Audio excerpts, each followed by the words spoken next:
ক্লাসে তোমাদের ক্লাস 6 এ যে ইংলিশ পরীক্ষাটি রয়েছে সেই ইংলিশ পরীক্ষার 4 নাম্বার অংশ এবং 5 নাম্বার প্রশ্ন, এই দুইটি প্রশ্নের সঠিক উত্তর আমরা করতে চলেছি। এছাড়াও তোমাদের এই ইংলিশ পরীক্ষার বাকি সকল প্রশ্নপত্রের সঠিক উত্তর অলরেডি আমরা আমাদের এই চ্যানেলে আপলোড করে দিয়েছি।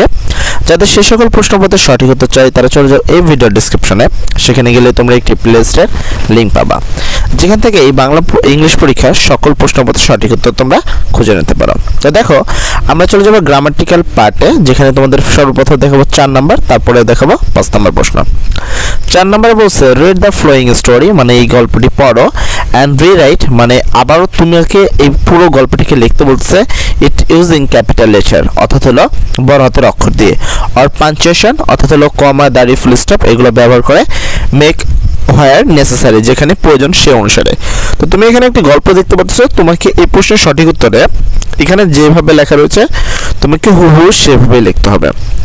খালি একটু ভালো করে খেয়াল করবা, এখানে অনেক জায়গায় দাড়ি, কমা এবং কি ফুল স্টপ দেওয়া নেই, সেগুলো তোমাদেরকে দিতে হবে, এবং অনেকগুলো অক্ষর বড় হাতের দেওয়া নেই, সবগুলোই ছোট হাতে রয়েছে, অনেকগুলো অক্ষর তোমাকে বড় হাতে দিতে হবে। এই পাঞ্চুয়েশন করার জন্য তুমি পাবা 10 মার্ক। আমি মনে করি এই 10 মার্ক তোমাদের জন্য পাওয়া খুবই ইজি টপিক, শুধু 5টা জিনিসের দিকে খেয়াল করলেই তোমরা এই 10 মার্ক পেয়ে যাবা। তো চলো আমরা এই প্রশ্নের সঠিক উত্তরটা দেখে নিই। এটা তো কোশ্চেন পেপার, অ্যান্ড সেখান থেকে এখানে যেভাবে লেখা আছে কোনো সেন্টেন্সের বিন্দুমাত্র পরিবর্তন করার কোনো প্রয়োজন নেই, যেভাবে লেখা রয়েছে তোমাকে হুবহু সেভাবে লিখতে হবে, শুধু কমা, দাড়ি, ফুল স্টপ বসালেই হবে। তো চলো উত্তরটাও দেখে নিই। তো প্রশ্নে আমরা উত্তরের প্রথমে লিখব answer to the test item 4 অথবা অ্যান্সার টু দ্য কোশ্চেন 4।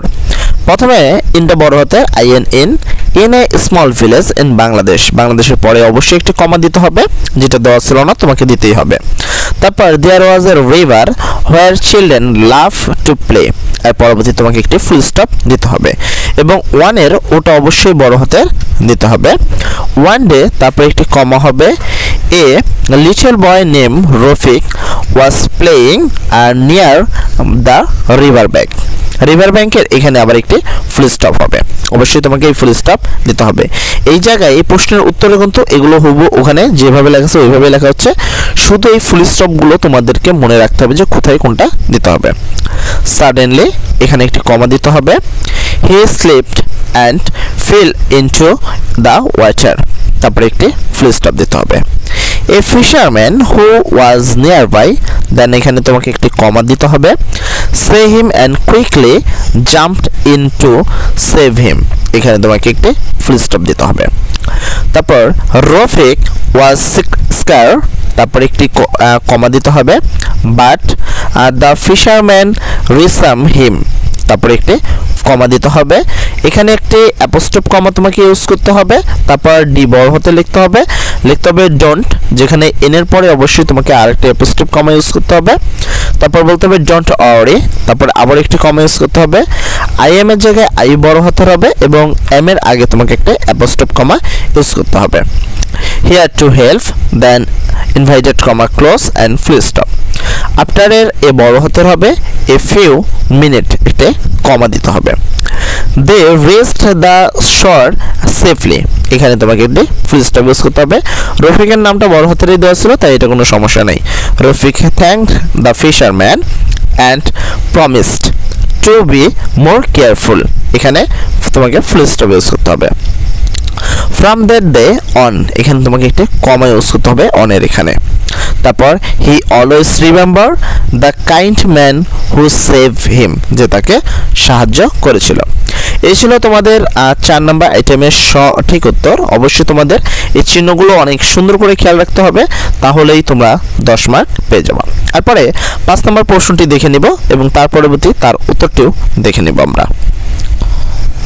যদি খেয়াল করো সেখানে তোমাকে বলেছে read the flowing passages carefully, identify 5 adjectives in the text and write their synonym in the table of provider below, মানে এখানে যে প্যাসেজটি রয়েছে সেখান থেকে তোমাকে 5টি অ্যাডজেক্টিভ তুলতে হবে, সেটা তুমি তোমার মন মতো যে কোনো অ্যাডজেক্টিভ তুলতে পারো, এবং সেই অ্যাডজেক্টিভের সিনোনিম অর্থাৎ পারস্পরিক শব্দ তোমাকে জানতে হবে। তো যে সকল তুমি তুলবা তার অবশ্যই পারিভাষিক শব্দগুলো জানতে হবে। তো চলো আমরা এখান থেকে 5টি সিনোনিম অ্যাডজেক্টিভ তুলে নিব এবং তার সিনোনিম লিখে দেব। তো প্রশ্নের উত্তরটি দেখে নেওয়া যাক। এর উত্তরে এখানে লিখে দিব answer to the question 5A অথবা answer to test item 5A। তারপরে এখানে যে টেবিলটা দেখছো হয়তোবা তোমরা এখানে রঙিন দেখতে পাচ্ছ, তবে তোমরা তো রঙিনভাবে লিখতে পারবে না, এটা তোমাদের দেখতে কোনো মিস্টেক না হয় সেজন্য এটাকে রঙিন করা হয়েছে। এবার এখানে ফার্স্ট অ্যাডজেক্টিভ, এখানে আমরা অনেকগুলো অ্যাডজেক্টিভ তুলে দিয়েছি, তবে এখান থেকে তুমি যে কোনো 5টা মনে রাখবা তাহলেই এনাফ তোমাদের জন্য। আর এখানে অনেকগুলো উত্তর তোমরা অবলিক দিয়ে দেখতে পাচ্ছ। এর অবলিকের মানে হলো যে কোনো একটি প্রশ্নের উত্তর দিলেই হবে। যেমন এখানে রয়েছে রিমোট, রিমোটের সিনোনিম হলো ডিস্টেন্স। তারপর হলো ওল্ডের সিনোনিম হলো ইডালডি এস। তারপর মিউচুয়াল অথবা সিনিয়র, এখান থেকে যে কোনো একটি প্রশ্নের যদি উত্তর দাও তাহলে কিন্তু হয়ে যাবে।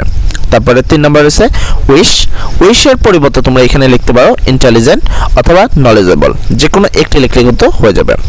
আমি আবার বলছি এখানে কিন্তু অনেকগুলো দেওয়া রয়েছে, তবে তার থেকে তোমাকে শুধু 5টাই দিতে হবে, কারণ তারা কিন্তু রিকমেন্ড 5টা প্রশ্নই চেয়েছে, তো তোমাদের এতগুলো দেওয়ার কোনো প্রয়োজন নেই। তারপরে এখানে বলা হয়েছে হেল্পফুলের পরিবর্তে এখানে সাপোর্টিভ অথবা কেয়ারিং এর পরিবর্তে তুমি সাপোর্টিং দিতে পারো, কোনো প্রবলেম নেই। তারপরে ক্লাম্পের এখানে তোমাকে দিতে হবে কুল অথবা ট্রানকুইল অথবা রিল্যাক্স, যে কোনো একটি দিলেই হয়ে যাবে তার সিনোনিম। জেন্টালের সিনোনিম হবে হলো মিল্ড, ক্লাম, সফট অথবা টেন্ডার। তারপরে তার পরবর্তীতে আছে স্মার্টের সিনোনিম হিসাবে তোমাকে ইউজ করতে হবে ক্লেভার। তারপরে হলো ডিফিকাল্ট, এর সিনোনিম হলো হার্ড, টুক অথবা চ্যালেঞ্জিং। তারপর পেশেন্টের সিনোনিম হলো টলারেন্ট অথবা এন্ডারিং। তারপরে 6 নম্বর হলো ভ্যালুয়েবলের পরিবর্তে তোমাকে ইউজ করতে হবে প্রিসিয়াস। তো এখানে তারপর আছে গ্রেটফুল, এর সিনোনিম হিসেবে তুমি ইউজ করতে পারো থ্যাঙ্কফুল, গ্ল্যাড অথবা প্লেজেন্ট। এখানে অনেকগুলো দেওয়া রয়েছে, যার মধ্যে তোমার যেটা ভালো লাগে বা যেটা সহজ মনে হয় সে 5টি প্রশ্নের উত্তর কিন্তু করলেই তোমাদের সঠিক উত্তরটি হয়ে যাবে। আর পরবর্তীতে আমরা চলে যাব 5এর বি আইটেমে। তো চলো আমরা 5এর বি আইটেমের প্রশ্নটি দেখে নেব এবং তার উত্তরটিও দেখে নেব।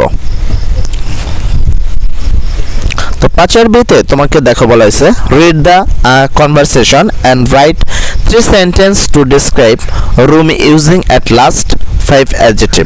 এখানে বলা হয়েছে এখানে যে রুমে যেই কথাগুলো বলছে, দেখো এখানে 3টা লাইন রয়েছে রুমের, সেখান থেকে তোমাকে ডিসক্রাইব করতে বলছে অ্যাট লাস্ট সর্বনিম্ন 5টা অ্যাডজেক্টিভ ইউজ করতে হবে তাদের কনভারসেশন বা তাদের কথোপকথন থেকে।